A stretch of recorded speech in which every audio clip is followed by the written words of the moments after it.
చెప్పడానికి ఎక్కువ ఏం లేదు కానీ పుస్తకం తప్పకుండా కొనుక్కొని చదవండి ఒకటి. రెండోది త్రూ వర్క్ మనం ఒకరిని కలుసుకోవడం అనేది అది నిజమైన గౌరవం. సో ఇక్కడ పుస్తకం రాసిన వాళ్ళతో రాసి అపరశుద్ధి కోసం రాస్తున్నారు అనుకోండి. మీరు రెస్పెక్ట్ టువర్డ్స్ వర్మని. సో అందుకని వర్మని చూడడం బాగుంటుంది. ఐ ఆల్వేస్ వాచ్ అదే నా లేఖనాలు అనేది. So thank you so much. So Vamsi గారు మరొకసారి మనం చూడడం బాగుంది. నమస్కారం.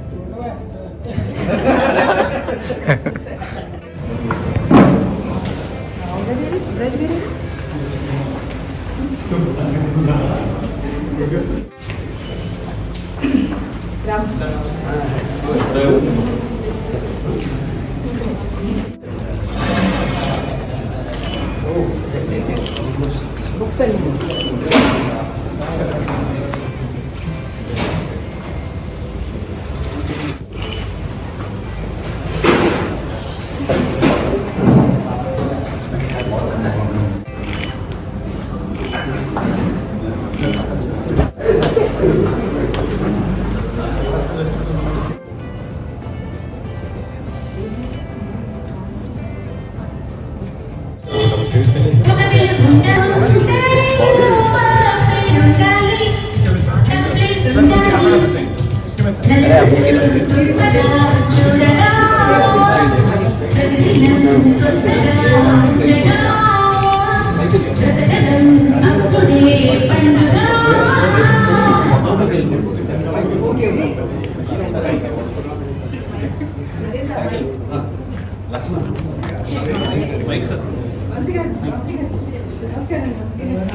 వంశీ గారు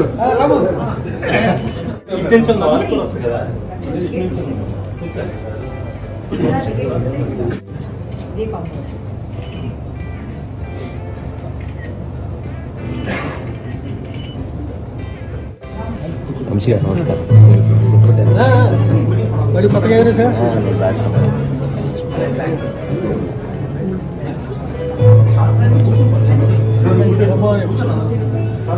చాలా మంది నాకు flute revenue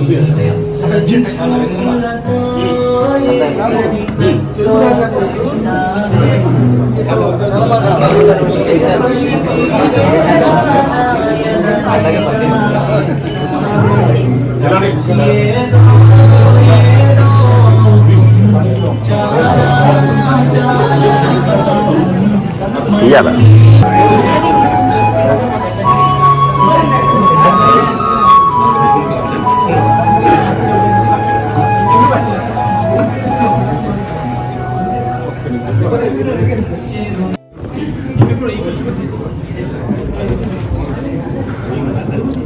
made all the difference.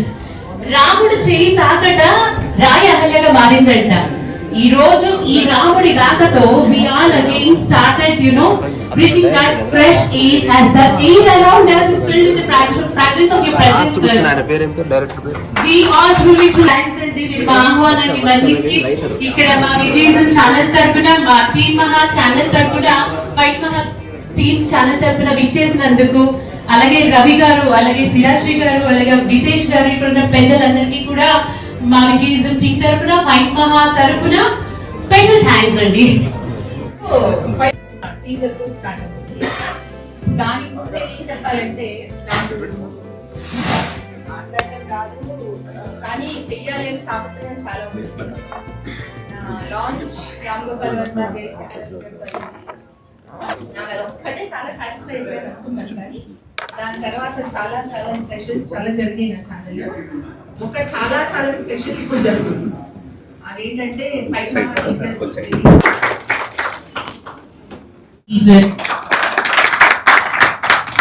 Anand గారు, సుబ్రాజ్ గారు మాట్లాడితేనే అది పెట్టేసి వస్తాం.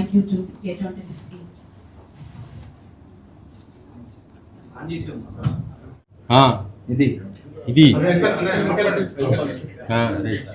ఓకే ఫైట్ మహా టీజర్ లాంచ్ డిపార్ట్మెంట్లో స్పెషలిస్ట్గా వర్క్ చేస్తున్నాను. నాకు నిద్ర నడిచే అవ్వదు. ఎక్కడ చేస్తానో నాకే తెలియదు. రాజ్ గారు కేరళలో జరిగింది. Okay fine, thank you so much అండి. అండ్ వచ్చిన వాళ్ళందరికీ కూడా చాలా చాలా థ్యాంక్స్. అండ్ ముఖ్యంగా వంశీ గారు థ్రిల్లర్ సినిమాలో ఎక్స్పర్ట్ వంశీ గారు రావడం నిజంగా చాలా ఆనందంగా ఉంది సార్. అది థ్రిల్లర్ సార్ మీరు అదే నమ్మవుతున్నాను సార్. నేను అన్వేషణ చూసి నేర్చుకున్నప్పుడు ఆయన ఒకసారి చెప్పారు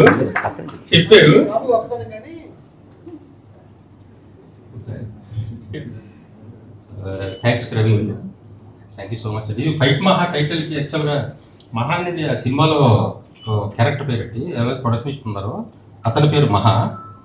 సో మహా keeps fighting with his life. మనం లైఫ్లో ఎప్పుడు ప్రతి క్షణం కూడా ఫైట్ చేస్తూనే ఉండాలి అని చెప్పడానికి ఫైట్ మహా అని పెట్టాను నేను. సో ఇది మామూలుగా నెవర్ గివ్ అప్ అని, ఎప్పుడూ కూడా మనం లైఫ్లో గివ్ అప్ చేయకూడదు అనే దీంతో పెట్టాల్సి వస్తుంది. ఓకే, వాళ్ళందరూ అలాగే ఉన్నారు. పెద్ద విచిత్రంగా it is so rude and it is so damaging that we don't agree with this. And Ramu garu unnaru and I take this. I want his opinion here. No, I am going to differ with you on this. No, మీరు అడగని కాలిస్తే ఇప్పుడు నేను cinema థియేటర్కి వెళ్ళాను sir అబ్సెషన్కి. Cinema చూస్తే back అమ్మాయి చెప్పింది నాకు, ఇదే కొత్తగా వింతగా ఒక అమ్మాయిలు అందరూ అలాగే ఉంటారు కదా. రాము సార్, ఇక్కడ నేను మిమ్మల్ని ఒక విషయం అడుగుదాం అనుకుంటున్నాను sir. As you're here, I just want to know something from you. మీరు రీసెంట్ గా గ్రేట్ ఆంధ్ర ప్లస్ లో ఒక ఇంటర్వ్యూ చేశారు శిలాశ్రీ గారితో అబ్సెషన్ మూవీ గురించి. There you made a statement that ప్రతి అమ్మాయిలో కూడా ఒక కార్నర్ లో ఒక నిక్కీ ఉంటుంది అని మీరు అన్నారు sir. Okay, do you still stick to that point? మన కదా ఇచ్చారు. Correct sir. మరి నా ఉద్దేశం ఏంటంటే ప్రతి అమ్మాయిలో ఒక నిక్కీ ఉంటే ఆ అమ్మాయిని నిక్కీగా మార్చబడ్డ ఒక బేర్ కూడా ఉంటాడు కదా. ఇప్పుడు నేను నా జీవితంలో ఐ థింక్ నేను ఒక దగ్గర ఒక 54 ఎఫ్ఐఆర్స్ ఉంటాను. ఆ 54 అమ్మాయిల్లో కూడా నీకు అనిపిస్తుంది. 54 అమ్మాయిల నుంచి నిక్కీ తీసిన పేరు వెళ్ళి మీరే అంటాను నేను సార్. పేరు లేకుండా నిక్కీ ఉంటుంది sir. So according to you obsession movie ఈ స్టేట్మెంట్ బట్టి నా పర్స్పెక్టివ్ టువర్డ్స్ ద మూవీ మారిపోయింది యాక్చువల్ గా. According to you who is obsessive in the movie? Is it Nikki or the bear? I mean, I think anything which goes beyond a certain limit, obsession is a good thing actually, but as long as it doesn't cross the limit, అది ఆ సినిమాలో జరిగింది. అంటే ఇప్పుడు చాలా మంది నువ్వు లేకుండా నేను బతకలేను అని ఏదో ఒక ఎమోషనల్ రొమాంటిక్ మూడ్ లో చెప్పేస్తారు. కానీ అది సస్టైన్ చేయడం ఎంత కష్టం తర్వాత తెలుస్తుంది అబ్బాయిలకి. సార్ యాక్చువల్ గా వాట్ యు మీన్, మీరు ఏం చేస్తారంటే అబ్బాయిలు first you fall, then you make us fall, then you pull back, అక్కడ you leave us in obsession. That's how we become obsessive actually.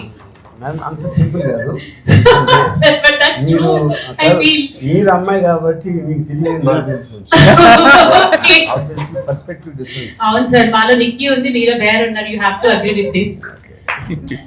నాకేమనిపించిందంటే sir, bear is the true obsessive person ఏమో ఆ మూవీలో అనిపించింది. బికాస్ అతనికి చిన్నప్పటి నుంచి ఒక విష్ ఉంది. He wanted his girl friend Nikki to love him desperately. So ఆయన అక్కడ ఆ ఇన్నేట్ అబ్సెషన్ అన్నది బేర్ది కాబట్టే నిక్కీ అబ్సెషన్ అనేది ఇండ్యూస్డ్ బై బేర్ ఏమో అనిపించింది. సో ట్రూ అబ్సెషన్ చూస్తే అసలు ఇతందే ఏమో one overwhelming wish of Bear induced Nikki to become obsessive అని అనిపించింది. So what I feel is the true obsessive man is Bear అనిపించింది. ఇంతకీ ఫైట్ మహా జరబోతున్నారు. కాదు, మాకు గొడవ జరుగుతుంది అప్పటి నుంచి ఇదంటారు, పెద్ద గొప్ప ఉంది Fight మహా వచ్చేది. అంతే కదా అనేసి. సో దానికి అదే అడుగు. రాము గారిని అడిగి తెలుసుకుందాం. సో కమింగ్ టు ఫైట్ మహా, ఫైట్ మహా ఈ టీజర్ చూసిన తర్వాత ఏదో నేను చాలా సార్లు చూసిన తర్వాత అదే చెప్పాలి. యా సార్, వన్ లైన్ లో మీరు ట్వీట్ చేయాలి టీజర్ మీద అంటే how would you like to put it across? Mike one line లో ఏదో చూసిన తర్వాత ట్విట్టర్ లో ట్వీట్ చేయాలి అంటే వన్ లైన్ లో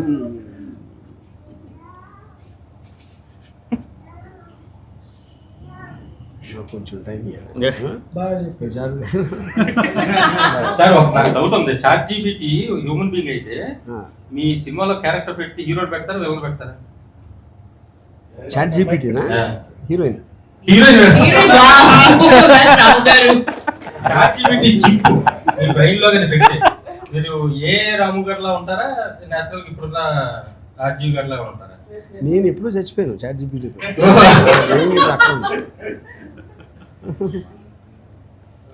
సో నైస్. వంశీ గారు చేస్తున్నాం. వంశీ సార్, టీజర్ చూసిన తర్వాత మీ opinion on the teaser? Ramu చెప్తుందండి, నేను సినిమాలో జయప్రదలా ఎక్కువ దీంట్లో పెట్టండి, దాని మీద రాము చెప్తుంటే అట్లా పెట్టేయండి, అట్లా పెట్టేయండి. ఓకే చూస్తే మాట్లాడచ్చు. రవి ఓకే, రవి గారు మీరు కూడా అంతేనా, అదే చెప్తారా? ఇంకొక జనాల్లో చూడటం కాదు. కరెక్ట్. ప్లే చేయమంటారా? ఓన్ చేసుకోవాలంటే ఇలా జనాల్లో చూస్తే ఇలా కాదు. చాలా సంతోషం సార్. పోతే ఫైట్ మహా సాంగ్స్ నేను ప్రతిసారి విజయ్ గారి ఇంటికి వచ్చినప్పుడు నాకు శివరాజ్ గారు చూపించాను. అప్పుడే చాలా బాగున్నాయి సార్ సాంగ్స్. ఎవరు చేశారంటే అప్పుడు మా డైరెక్టర్ చంద్ర గురించి పరిచయం చేశారు. ఆయన కూడా అంటారు. కానీ ఇలాంటి కాన్సెప్ట్ సినిమాలు చాలా బాగా ఆడుతున్నాయి ఈ మధ్య. కథ ఉందనిపిస్తుంది మొదట ఓపెన్ చేయగానే. హీరో ఉన్నాడు, హీరోయిన్ ఉంది, వాళ్ళు కొట్టున్నారు, వీళ్ళు కొట్టున్నారు, ప్రేమించుకున్నారు, ఎవరు వద్దన్నారు. ఇలాంటివి కాకుండా ఒకటి కళ్ళ వస్తుంటే కళ్ళలో నిద్రలో నడుస్తుంటాడు, నిద్రలో కళ్ళలో ఏమొస్తే చేస్తూ ఉంటాడు అనే కాన్సెప్ట్ పెట్టడం డెఫినెట్గా చివరి దాకా సినిమా చూసేందుకు వీలుగా ఉంది. ట్రైలర్ చివరి చూసేందుకు వీలుగా ఉంది కాబట్టి సినిమా కూడా చివరి దాకా చూసేందుకు వీలుగా ఉంటుందని. థ్యాంక్ యూ సో మచ్ అండి. రాము గారి ముందు మాట్లాడటం మాకు అలవాటే, కానీ మీ ముందు నాకు ఫస్ట్ టైం. పర్లేదు కదండి. ఫైట్ మహా ట్రైలర్ అదే టీజర్ చూసిన వెంటనే ఈ టైటిల్ కింద రాము గారు అయితే ఏ క్యాప్షన్ పెడతారో అనేది కష్టంగా నాకు అనిపించింది. క్యాప్షన్ ఉండాలి కదా, not every crime is committed away. ఎందుకంటే నా స్టోరీ అంతా తెలియదు, బట్ సోమనాంబలిజం గురించి కాబట్టి ఇక్కడ సైకాలజిస్ట్ విశేష్ గారు ఉన్నారు. ఆయన చాలా విశేషంగా తెలుసు దాని గురించి. సో ఆయన ఇంకా విపులంగా చెప్తారు. నెక్స్ట్ చాలా బాగుందండి. టీజర్ చూస్తే మాత్రం అసలు టీజర్ ఉద్దేశమే ట్రైలర్ చూడాలని, ట్రైలర్ ఉద్దేశం సినిమా చూడాలని చెప్పి అనిపించండి. సో మనం ఫస్ట్ స్టెప్ పాస్ అయిపోయారు. టీజర్ చూస్తే ట్రైలర్ చూడాలనిపిస్తుంది. అండ్ థ్రిల్లర్స్ మన అన్నయ్య రవి చెప్పినట్టుగా ఈ సినిమాకి మంచి ట్రాక్షన్ ఉంది కాబట్టి థియేటర్స్లోను ఓటీటీస్లోను కూడా మీకు మంచి అవకాశాలు ఇంకా బాగా వస్తాయని అనుకుంటున్నాను. అయితే సుబ్బరాజు గారు కానీ మీరు కానీ అసలు సినిమా తీస్తున్నట్టు నాకు చెప్పాలి. అంటే బహుశా పాటలు అడుగుతానని ఏమన్నా తీస్తున్నా అని చెప్తారు. అయితే సో మీరు ఆనంద్ గారికి ఛాన్స్ ఇచ్చారా, ఆయనతో ఛాన్స్ తీసుకున్నారా? What made you to believe in him? So నేను ఎప్పుడు ఎవరికి ఛాన్స్ ఇవ్వలేదు. ఛాన్స్ తీసుకుంటాం కూడా ఏదో సందర్భంలో చెప్పుకుంటాను. బట్ ఆబ్వియస్లీ ఆనంద్లో ఉన్న యూనిక్నెస్, తన డెడికేషన్, తనకున్న ఒక ఆస్పెక్ట్ ఏదైతే ఉందో అది తను బాగా చేస్తానని నాకు నమ్మకంతో చేసింది. Thank you so much. ఏం చూసి నమ్మారు సార్? నాకు ఇప్పటికే అర్థం కాదు. ఇప్పుడు చెప్పారు. టాలెంట్ నేను ఏది చూడలేదు అది నమ్మాను. ఫైట్ మహా సినిమా తీస్తున్నారని తెలుసు, తీశారని తెలుసు, కానీ అది ఇలా ఉంటుందని ఊహించలేదు సార్. సీరియస్లీ ఊహించలేదు. మామూలుగా ఫైట్ మహా టైటిల్ విని యాక్షన్ మూవీ అనుకున్నాను. బట్ టీజర్ చూసిన తర్వాత మాత్రం రియల్ ఇంప్రెస్. ఎందుకంటే ఒక సైకలాజికల్ డిజార్డర్ని టాపిక్గా తీసుకొని దాంట్లో యాక్షన్ మిక్స్ చేసి చెప్పడం అనేది suddenly it is a good thing. So I hope కదా I'm sure that it will reach the public. So నాకు ఇంతకు ముందు దాంట్లో ఏముందో తెలియదు కానీ టీజర్ చూసినాక మాత్రం ఐ రియల్లీ అప్రిషియేటింగ్ సుబ్రాజ్ గారు అండ్ ఆనంద్ గారు making a good movie. So ఖచ్చితంగా బాగుంది, నాకైతే చాలా చాలా చాలా నచ్చింది.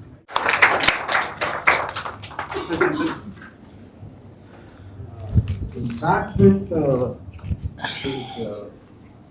very jealous of Siraj Singh in announcing the Punjab episode. Okay. Yes, sir. Not every kindness comes up in a way. Aspect. And thank you for inviting me as well to launch the teaser. ఇప్పుడు చాలా మంది నేను first film శివాలో study camp shorts చాలా పేరు ఉన్నాయి. అది యాక్చువల్గా స్టడీ క్యాంప్ లేనప్పుడు వంశీ గారు నాకన్నా బెటర్గా తీస్తారు ఇంగ్లీష్. Thank you sir. అది నేను మీకు ప్రూఫ్ కూడా ఇచ్చింది, అందుకని మాటలు చెప్పకుండా. అండ్ ఎనీవే ద కాన్సెప్ట్ చాలా యూనిక్గా ఉంది. స్లీప్ వాకింగ్ అనేది అట్లా ఆపోజిట్ వచ్చి but for our audience I think very new concept, you know, I'm seeing people. And of course I knew Anand way of directing was Murder Mulana. Emotional aspect కానీ thrill aspect చాలా బాగా deal చేసి ఉంటారని ట్రైలర్లో టీజర్లో తెలుసుకోవాలి. And I wish him all the best and let's wait for the trailer. Thank you. Thank you so much, sir.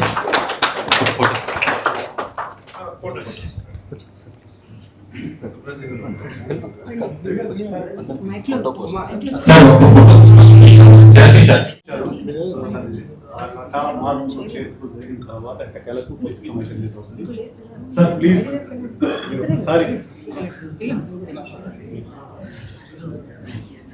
రండి రండి. సో మీ పైన శతకం అంటే సార్ కొంచెం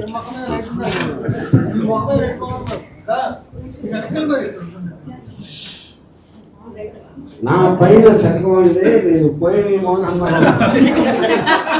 అంటే ఇలాంటివన్నీ పోయిన తర్వాత నాకు తెలిసి సుమతి గారు ఇంకో మైక్ లేదా? ఇంకో మైక్ అనదర్ మైక్. వేమన్న గారి సుమతి గారు శతకాలు పోయిన తర్వాత పబ్లిష్ అయ్యంటే అనుకుంటున్నాను నేను. ఇప్పుడు నన్ను పోకముందే నాకు శతకం రాశారు. అదే సార్, పోక ముందు ఒక లివింగ్ లెజెండ్ పైన శతకం రావడం అనేది ఫస్ట్ టైం. ఉన్నప్పుడు ఒక వ్యక్తి పైన శతకం రాయడం అనేది ఫస్ట్ టైం. నాకు తెలిసి ఇంతవరకు లేదు. సో సత్య అసలు who are you, what is RGV? నువ్వెవరు, ఆర్జీవి నీకేంటి?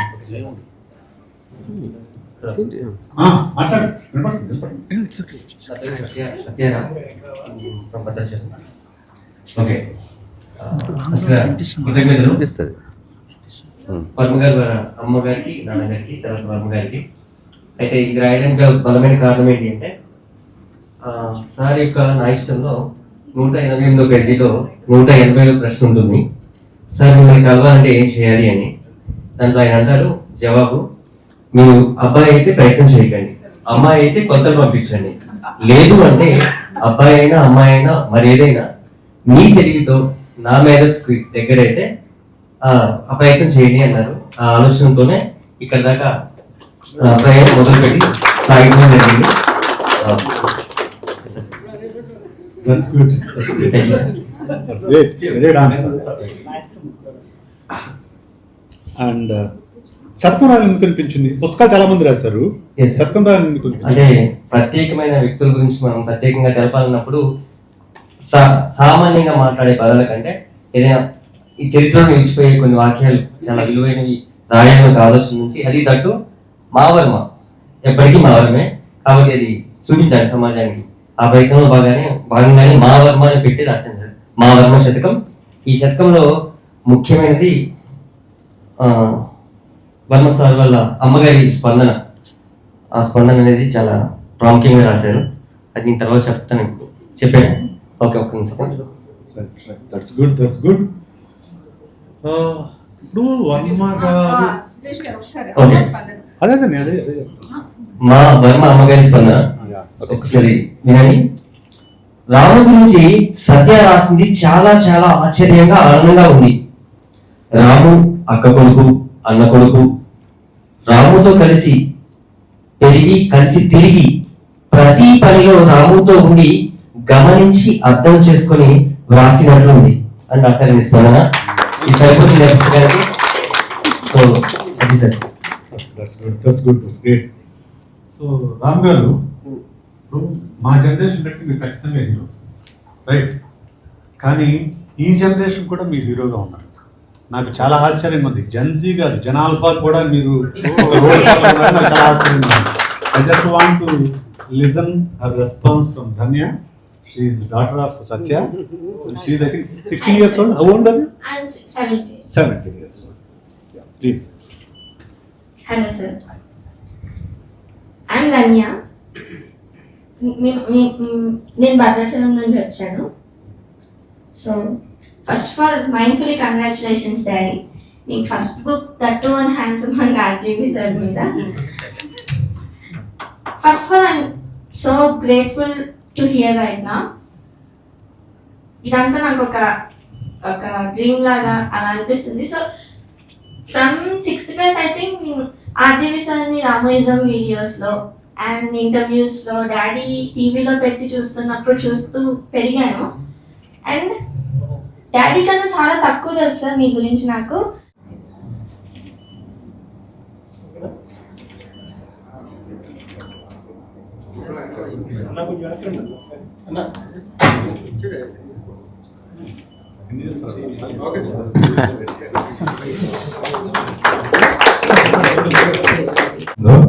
సార్ మీటాన్ని హర్యానాలో జాబ్ చేసిన వాడిని హైదరాబాద్ షిఫ్ట్ అయ్యాను కేవలం సార్ మీటాన్ కోసం. వచ్చిన తర్వాత అదే చెప్తాను సార్. డైనామిక్ సార్ ఏదైతే ఉందో ఒక 3 months రెగ్యులర్గా వెళ్ళాను సార్. నేను సెక్యూరిటీ వాళ్ళు అయితే ఇప్పుడు అవ్వదని చెప్పి ఒక 3-4 times నన్ను బయటకు పంపిస్తాడు. సార్ నాకు మీటప్ కావడానికి అవ్వలేదు. సో రియల్ గా తర్వాత అయితే మేనేజర్ దాని అలాగే కొంతమంది వాళ్ళు అయితే సార్ పక్కన నుంచి రియల్ థ్యాంక్ యూ సార్. ఈ పుస్తకం రాయడానికి మెయిన్ రీజన్ ఒకటే సార్, నా లవ్ ఫెయిల్యూర్. దాని తర్వాత దీంట్లో ఫీల్డ్ అప్ వచ్చా. దాని తర్వాత మళ్ళీ ఇప్పుడు డెవలప్ పడ్డా సార్ వల్ల. మొన్నే రీసెంట్ గా 7వ తారీఖు నాకు పెళ్లి అయింది. అదే రోజు ఈ పుస్తకం లాస్ట్ ఇయర్ నది రిలీజ్ అయింది. Thank you sir, thank you. Study చేసి లవ్లో పట్టు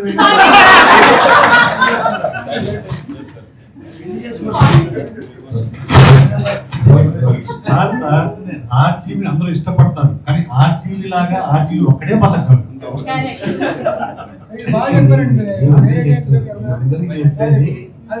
లవ్ లో పడకూడదు, సెక్స్ లో పడలేదు. ఇదేమో అది నేర్చుకోవాలి.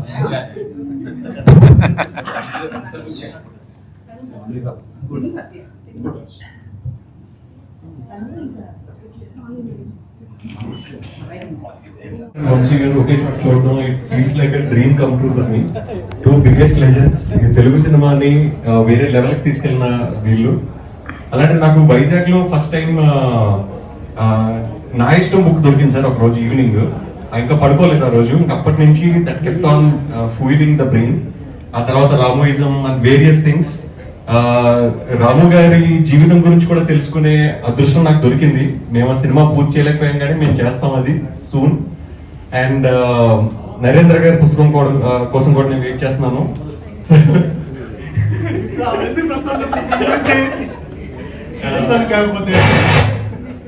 సో మా వర్మ శతకం, I'm really looking forward to read it.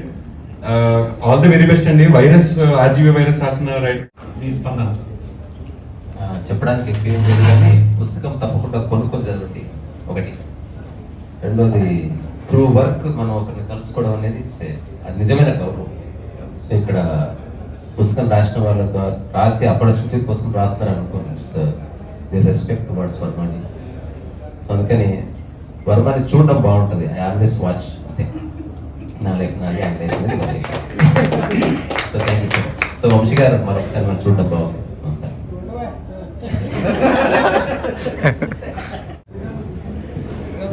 ఈ కాలంలో పుస్తకం రాయటం, దాన్ని విడుదల చేయటం ఒక సాహసం, ఒక మంచి విషయం అండి. నేను పుస్తకాలు చదివే వాళ్ళు తగ్గిపోయారు. ఈ బుక్స్ చదువుతున్నారు, లేకపోతే దాని గురించి తెలుసుకుందాం అనుకుంటే ఎట్లా నెట్వర్క్లో చూస్తున్నారు. బుక్ రాయటం అది కూడా మా అభిమాన వ్యక్తి, నేను వ్యక్తి అన్న తెలిసిన పదం ఉంది, రాము గారి గురించి మాట్లాడటం, దాని గురించి మీరు రాయటం నేను చదివాను ఆల్రెడీ. చాలా బాగా రాశారు. మధ్య మధ్యలో ఫోటోలు పెట్టారు, దాని మీద సిగరెట్ ఉంది, ఆయన సిగరెట్ తాగలేదు ఒకటి ఉంది. ఇలాగే మీరు శతకం రాయటం గురించి నేను శరాశ్రీ గారు తెలుగు పండిట్, ఆయన కూడా సాంస్క్రిట్ పండిట్. శతకం అంటే ఏంటి, పోయం అంటే ఏంటి, శతకానికి ఒక స్ట్రక్చర్ ఉంటుంది, నాకు మొగటం ఉంటుంది, నాకు ఛందస్సు ఉంటుంది అని చెప్పాడు ఆయన. బట్ ఇక్కడ మొగటం వరకు ఉండి ఛందస్సును మీరు ఎట్లా అయితే కనుక రాము గారి సినిమాను మార్చారు, మీరు తెలుగు సాహిత్యాన్ని మార్చారు అనుకోవచ్చు. అందువల్ల ఈ పుస్తకాన్ని చదివిన తర్వాత నాకు ప్రతిస్పందన మీకు చెప్తున్నా. అలాగే మహేష్ వైరస్ కూడా వెరీ హ్యాపీ. ఆయన మీరు కలవడానికి కుదరక మీరు పుస్తకం రాశారంటే అది చాలా అసలు ఎమోషనల్గా ఉన్న విషయం. Very very happy. కాకపోతే నాకేంటంటే రాము గారి గురించి ఒక మాట ముక్క చెప్పి నేను ముగిస్తాను. రాము గారి గురించి చెప్పాను, నేను చెప్పి విసుగొచ్చింది నాకు. నాకు ఇష్టమైన, నాకు బాగా దేవుడు అంటే ఇష్టం. బాగా దేవుడు అంటే ఏంటి, ఎందుకు ఇష్టం అంటే నాకు దేవుడికి ఏం కావాలంటే చేస్తాడు. దేవుడు స్వేచ్ఛాజీవి, దేవుడికి అందరూ ఇష్టమే, దేవుడు అంటే అందరికీ ఇష్టమే, దేవుడికి భయపడరు, అందరూ దేవుడి దగ్గరికి వెళ్ళాలనుకుంటారు. కానీ ఆ దేవుడు దొంగ కదా, వాడికి కావాల్సిన పిలుచుకుంటుంటాడు. ఇన్ని క్వాలిటీస్ దేవుడు ఉంటాయి కదా, ఆ దేవుడి క్వాలిటీస్ అన్నీ రాము గారికి ఉన్నాయి కాబట్టి నేను దేవుడు నాకు నా వరకు ఆయన గాడ్. ఇది నాట్ ఎమోషనల్ స్టేట్మెంట్. ఎందుకంటే నేను వాళ్ళ మీ ముందు ఇలా మాట్లాడుతానంటే నాకు పూర్తిగా నన్ను ఇన్ఫ్లుయెన్స్ చేసిన వ్యక్తి Ramu garu. Maybe I fail, I succeed in life, but I don't know, but my path of life is paved by RGV. And అంతకు మించి నేను రాయలేను కాబట్టి నేను పుస్తకాన్ని రాయలేను sir. Thank you sir, thank you. Ram Gopalayanam పుస్తక రచయిత ప్రకాష్. ఈ పుస్తకానికి నేను కూడా నా స్పందన అనేది రాశాను. ఎందుకంటే ఒక 1 year బ్యాక్ సత్య నాకు పరిచయం అయ్యాడు నా బుక్ చదివిన రివ్యూ మీద. ఈ బుక్ కూడా చాలా కొత్తగా ఉంది. అంటే తను ఒక్కొక్క క్వాలిటీని ఒక్కొక్క పద్యంలో, ఒక్కొక్క కవిత్వం రూపంలో ఆర్జే గారి గురించి చెప్పడం అనేది చాలా కొత్తగా ఉంది. ఇన్ని పుస్తకాలు ఆర్జే గారి మీద వస్తున్నాయంటే నార్త్ ఇండియన్. సో పోయిటిక్ గా I just wanted to put it across అన్నమాట. నేను అది 2 నిమిషాలు చదివి మీకు వినిపించేస్తాను సార్. ఆవిడ యొక్క భావాలని నేను పోయిటిక్ గా ఎక్స్ప్రెస్ చేస్తాను ఇక్కడ, అంతే. हे राम, नहीं करनी मुझे प्रार्थना उस भगवान से जो कभी मेरे गम को सुनता ही नहीं करनी रिंती उस रब से जो कभी मेरी नजरों में आया ही नहीं। मेरी प्रार्थना तो सिर्फ तुमसे है, हमारा अपना राम, जो अपनी बातों से हमेशा देता है हिम्मत, अपने ज्ञान से सिखाता है समझ, जिसके सामने बैठ जाने से दिल को मिलता है धैर्य और सुकून। तुझ में नजर आता है मुझे रब का रूह, इसलिए नहीं करती मैं प्रार्थना उस रब को जो सदा दूर रहता है, बल्कि करती हूँ अर्जी उस राम से जो अपने चाहने वालों के दिल में सबसे करीब रहता है। उसका सत्य जीवन वेदांत की गहराइयों से भी फिलॉसफी द्वारा వాళ్ళకి మీరు చాలా కనెక్టెడ్ గా ఉంటారు. సో దే मुझे अपनी